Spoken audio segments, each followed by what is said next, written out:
that he ministered to her life so that she could soar, because he knew that he had deposited those jewels in her that she would give back to us. So I'm thankful to you for your experience, not that you experienced it, but God knew he was with you all along. So thank you for that.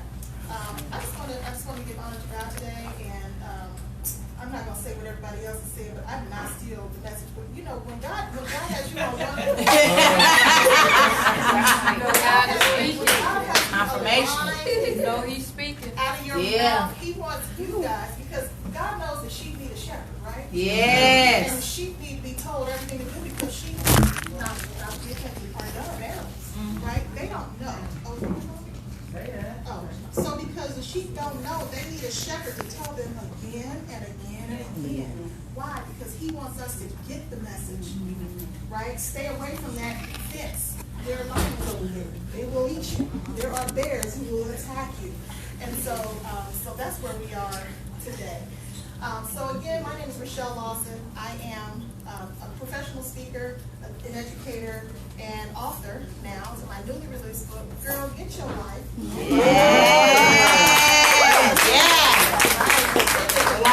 Guide to life and relationships that win. And what I found when I wrote the book was that it is targeted towards young women, because that is who my life mission is toward. But every woman who did not learn the lessons are still learning the lessons in life, right? And so if you feel that you are a young woman, or you struggle with some of those issues like we talked about today, because if we don't get it, we don't get it. And we still have to get it. I have friends who are 48 and 50 years old, and I'm like, you can't teach your daughter that because you didn't get it. You still at the bar and people every other weekend. You don't know how to stay at home and raise a family. So you wonder why your daughter's in the street. You can't tell her nothing until you get it. So we need support. We have to come alongside one another. And so I am the founder also of Attitude Communication, whose mission is to support the preservation of families through education, leadership, and personal development of young women. I believe that to sow into and impart into the life of a young woman is to change a world. That is not to say anything against the impact that a male has in a family or in our communities. However, it is to say that as a communication scholar, from the way that we communicate with one another is different. We share stories. We tell our girlfriends, girl, don't let him do that to you again. Men communicate differently. They talk and they share, they connect. They can play the game and go fishing and never talk about nothing and come home and you're like, well, what happened to you and your wife? You're like, they all right. You're like, now we want to know the stuff. So the women are going to get to the stuff. We're going to teach our children. We're going to nurture our girlfriends. We're going to share the stories. That's how we share, connect, and grow. That's how you build a community. It's how God shaped us. And so my mission is to impart into young women in that way. And so today what I want to share is just 5 steps that I believe will help us to live a life that we want to live. Not the one that, the cards are handed to us and, I'm just playing this hand I was dealt. You can change the cards. We're all dealt. God gave to every man purpose, vision, passion. He put us all in a family. He sent us down through 2,000 generations. He prepared us, and he sent us to this place. So we all had cards, but sometimes your perception of the cards is the issue. See, the cards can be played any way, but if you don't recognize who you are, the power of what's in your hand, the impact that you're supposed to have, how you're supposed to empower other people with the cards that you have in the community that you're set in or within that family, then that's your issue. It's not the cards. It's your perception of the cards. And so what I want to talk to you about today is 5 steps to realize, to living a life that you want to live, that's worthy of living. A lot of times we, and I've learned this in my own experience and in my studies and so forth, that people are frustrated in their lives because there's a few things. First of all, we don't recognize and realize the power that's within us. See, before the foundation of the world, God had already established in his mind and determined to himself who cannot lie, that you would come here in this dispensation of time to do a particular work in this earth, in your family, in your community, in your neighborhood, in your world, wherever you serve. Some people have a global mission, some people have a local mission. Wherever it is, we're all on a mission. God had a grand plan, and he sent us here, so we're not here for naught. We're here to serve one another. No man is an island. And so in order for us to live our best life, we have to realize, firstly, who we are. How do we do that? So God said in his word that he has not hidden from us the things that he has inside of us. So he'll help you to understand. He puts you in situations to help to cultivate those characteristics that you have. Some people are loving and passionate. Some people are tenacious. Other people are, caring and kind. Some people are kind of strong. Maybe have a very disciplined way about themselves. They're like an authoritative leader versus a more submissive or embracing type of leadership. We're all different in those ways. So what I want you to do is, does anybody have a newspaper? You both need it? Jeremy, can you grab a few sheets of this? No, I have these. Okay. So I want you to think about, see if you can, and I'll give you a minute. And I want you to write down 20 characteristics or qualities that you would define yourself. 20 characteristics that you embrace that define who you are. 20? She making y'all think. I want you to think about yourself. Think about the experience that you have. Think about the things you do at work. Think about, if you will, all the way back to your childhood. The things that you like to do when you were by yourself. You played with paper dolls. Do I come from that generation? Okay. I love paper. You dressed paper dolls. You put the colors together. Maybe you made sand art. Maybe you loved playing games, or you braided hair. Maybe you like to jump rope. Maybe you played teacher on the stairs. Right? Maybe you like to play doctor. I want you to think about when you were a child, before anybody told you what you were supposed to do, what you did naturally. And I'm going to give you 1 minute. I'll count to 60 in my head. This is our list will really be characteristics and activities. You can do both. You can do both. And so if you list an activity that you did, right, if you play with paper dolls, then I can show you how you can go back and define that as a characteristic or what that means. Okay? So I'm going to give you 60 seconds. Is everybody ready? Y'all ready to start? Okay, that's fine. Okay, so go ahead and get started, and I'm going to count to 60 and see how far we go. 20 characteristics that define you.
many have 10 at least?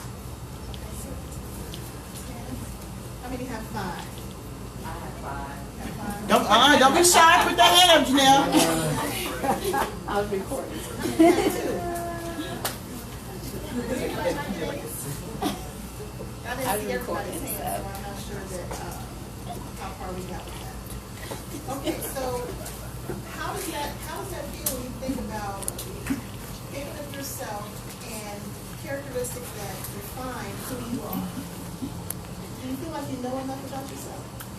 Not all of mine are positive. Okay.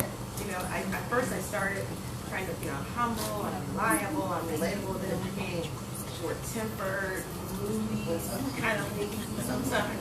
So that's what, I don't know how it's supposed to be. That's how it's supposed to be. It's supposed to be Okay. real. Yeah, because that's who you are. Like, all of those things encompass who you are. The positive, what you perceive as positive or negative. Sometimes those things that are negative can appear to be negative, but they can be used positively. Like bossy. Does anybody have bossy on their list? Okay. So, you know, somebody has to be the boss, right? Somebody has to be that person who's going to make the decisions and order the steps, because another person who's, you know, kind of passive, they're not going to get it done. Right? People need attorneys. You need to open your mouth and talk and tell them what it is and be vocal and be an advocate, right? So what we say is bossy, which is perceived as negative, has positive implications to it. So your perception of who you are is important, but realizing who you are is also important. So I want you guys to take your list when you go home and when you think about it. I was in a session with a career counselor years ago, and she said that each of us actually has 400 character qualities. When I tell you that God was thinking about you when He created you, 400 character qualities. We can't list 5, 20. I mean, think about it. You play with dolls, you like to jump rope, you were the leader in your group, you were the one who everybody came to for advice. You may have been, you may have been the one who had all the creative ideas. You were the one who said, okay, let's cut your t-shirt like this and let's do that, or whatever, in your friend group and in your family group. So I want you to think more about who you are and realizing who you are, because everything that you need to do what you were called to do in the earth, what you're supposed to do within your family or your community or society, is inside you. God left no stone unturned inside you. So it takes time for those seeds of greatness that He put in you to be nurtured and to be watered. So our environments are important for us to do that, to nurture those seeds, to water those seeds, to cultivate them, for them to grow, for us to understand what they are. But then we come to the next step, which is accepting who we are. So first of all, you realize who you are, and then you have to accept who you are. Say, okay, I'm bossy. We're okay. I'm short-tempered. And I'm bossy. And I'm bossy. Okay, that is who I am. Now, what can I do with that? But that's who I am. I understand that. I accept that about myself. I'm dark-skinned. I'm light-skinned. I'm short. I'm tall. Whatever it is, accept that that's who you are. That's the second part of this process. And the third part that I find that people have the most challenge with in terms of moving forward in their lives is embracing that who that you are. See, first you realize it. And then you accept it. Okay, this is who I am. I have to look in the mirror at myself. You know, for years I was a Mary Kay consultant. And I would stand in the mirror and put on makeup and never see Rochelle. How many of you have done that? Yeah. I looked in the mirror past myself. Girl, your eyes is like my eye makeup was bomb. But you never saw myself. I was afraid to look at myself, see myself, and accept who I was. But I knew how to put the liner on, how to put, right? I could do that. I couldn't do it with my eyes closed. But I didn't see myself when I looked at myself. So I want you to challenge yourself to make that list, at least get to 20. If you can get to 50, that would be great. And then begin to look at yourself in the mirror, in your own eyes, and say, I am this person. I am strong. I am smart. I am powerful. They don't like it, but I'm great. Yeah. This is not about them. This is about you. Realizing who you are, accepting who you are, and then thirdly, you've heard this one today, embracing. We want to talk about the power of embrace.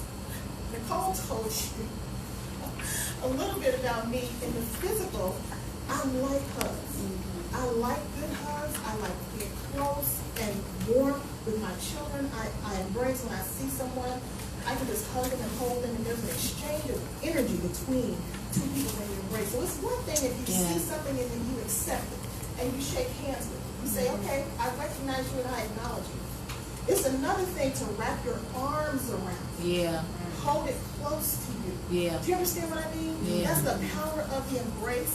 So I have been working with my sister in her life, helping her to understand why she struggles so much in just living a good life. And I say, because you won't embrace who you are. You continue to compare yourself. You continue to slap God in the face by saying, you should have made me this way instead of that, because first of all, she hasn't accepted it, but she has realized it. She knows it, but she hasn't accepted it, and then she won't wrap her arms around it and hold it close to her and say, this is who I am. When you do that, when you embrace it, then it's more than just accepting. And then it can begin to become a part of you. It's like that open heart, right? That we were talking about, that Precious was talking about. You open your heart to it to receive it inside you. That is who I am. To embrace it. And I said, part of your challenge is that you will not accept and embrace who you are, so you continue to make decisions against yourself because of that. So you won't live freely because you'll continue to compromise who you are because you won't embrace her. It's not going to change. Who you are doesn't change, not at the core. So what I'm talking about is really not the superficial part of yourself, the self, the image. I'm not talking about the image. So the difference between the true self and the image, which I talk about in my book, your imposter, your representative, or your true self. I'm talking about your authentic self that God created you, who God created you in at the core in the beginning. Those things don't change about us. Our circumstances change. How we influence our communities change. How we use those gifts, whether it be for good or bad, those things can change. It's a kind of an evolution, but at the core, we are still who God made us, and it will not go away. Everything that God made was finished. In his mind, before it even manifested in the earth, that includes you and who you are. Embrace it. And the number 5?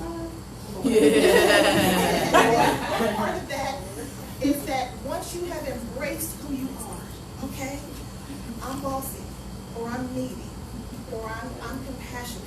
And so I always want to run to people's help to be their solution. I always want to run to people's help to be their answer before they can get to it. I've embraced that, and then I can embody it, which means you're going to begin to seek opportunities to really walk in that person fully, looking for opportunities to be and to grow and develop that who that you are, embodying every part of yourself. Changing your perception of how you see yourself. These things are, these ideas that we're listing, they're just ideas, but how you see it and how you show other people that, which is how you manage your image. That's what I want you to think about. How do I show other people that I'm bossy? By being a decision maker. Doesn't mean that you're nasty. That's a part of your disposition. That doesn't mean that, right? It just means that you get things done. You make decisions. You're a leader. Right? You're disciplined. So I want you to think about realizing who you are at the core, making a list of those. If you can get to 400, I haven't yet. I do have a list of about 100 though, character qualities, and then accept that this is who I am. And I want you to know that I'm not talking talking about those things about you that other people say necessarily, although what people say about you is true because they interact with that part of you that you may not see, right? There's multiple sides of us. So people experience things with you, and you say, I'm not hard to deal with. They're like, no, I deal with you. You might not have seen that part of you, but they interacted with that, and they know that it can be hard, right? So, but at the same time, you're realizing who you are, accepting it, embrace it, wrap your arms around the who that you are, and then look for opportunities to embody it. How can I do that? I can get on a leadership team at church or at work, or somehow I can serve in my community in some capacity where I can grow and develop in that person that I have embraced myself to be. And you know what happens from that? You live freely. You can live a more full life. Why? Because it's natural. You can only be who God made you. Everything else is false. It's a farce. Social media is all filtered. So to live an unfiltered life, where you can be free and naked and unashamed in yourself, not how you necessarily present yourself to everybody else, because you have to determine what parts of you want to share. You don't just let everybody read your diary, right? But when you're within yourself, in that mirror, looking at yourself in your eyes, you can be naked and unashamed because you have accepted, embraced, and embodied the beauty that God has created you for. I don't need to be like you. Janelle and I, we met 2 years ago. And I said, well, God, how we gonna be biz besties? We have a similar mission. She's a social worker, I'm in social work. We have similar backgrounds, like both parents, mom's the same age, 8 children, like stories. Not stories, but similar experiences. But it's not the same. Yeah. She got 2 L's and an E in her name too. Right? But it's okay. I'm Rochelle. And this is my story. These are my experiences. This is what I have to share based on who God created me to be, the anointing on my life, my experiences, and the people that He has positioned me here to serve. Amen. And I'm okay with that. Yes. And so you know what? Every day, I'm a case manager, Job and Family Services, and every day I go to work and I'm on the phone with clients, and I know that they are going to have an experience with me that's going to represent that agency far beyond what they experience anybody else. How many of you have experiences with a government agency where you called and they treated you like whatever, hang up the phone on you, don't get you through, you never get your answers, your family is in need. You're like, I'm like, it don't take that much. So first of all, listen to your story, because I understand your story is, you need to be heard. And I want to hear you. Sometimes it's hard to listen, but I want to hear your story. And I give them an experience with me, and they say, thank you so much. They can hear the Spirit of God in me. They like, she really helped me. Who's your manager? I said, I'll tell you my manager's name. That's okay.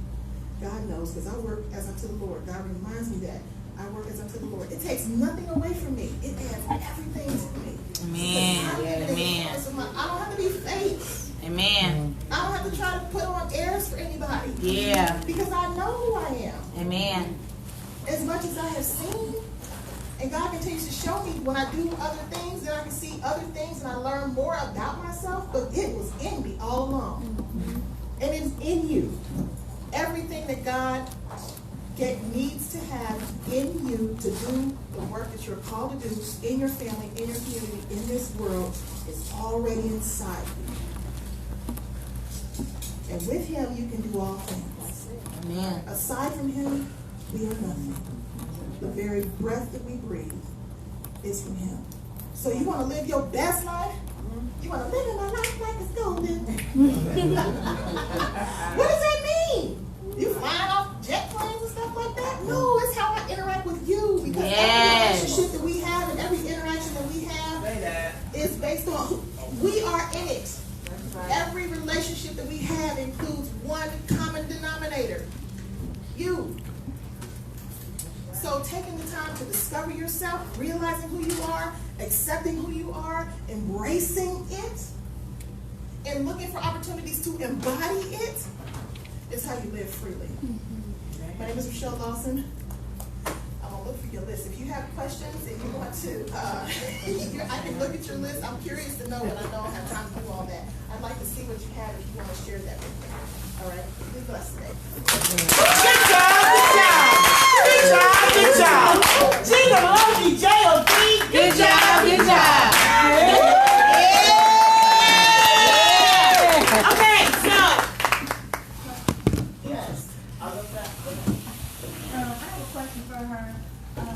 How long do you stay on wondering about when somebody say they see one characteristic in you and you know, you want to be nice and say, okay, I'll find that, but then you be like, well, it is what it is, or no, I'm not. You know, like somebody say you come back, but somebody's training you to do something, but you're not allowing you to ask questions, you know. And I'm like, you're the trainer, you're supposed to answer questions, you know. So I've had that experience before, and what I found is that sometimes it's the interaction that you're having with another person. If someone is intimidated or if they're insecure in themselves, they're going to be challenged by that, by the fact that you're asking questions. You guys know there's a difference between questioning somebody and asking questions, Yeah. and people don't sometimes know the difference. So when you challenge them, they told me I was belaboring the details. I said, well, I want to understand because I'm a teacher. I need to understand things so I can teach other people. And so the combativeness may be something that they see, but what I understand about identity is until you embrace it as who you are, it's not a part of you.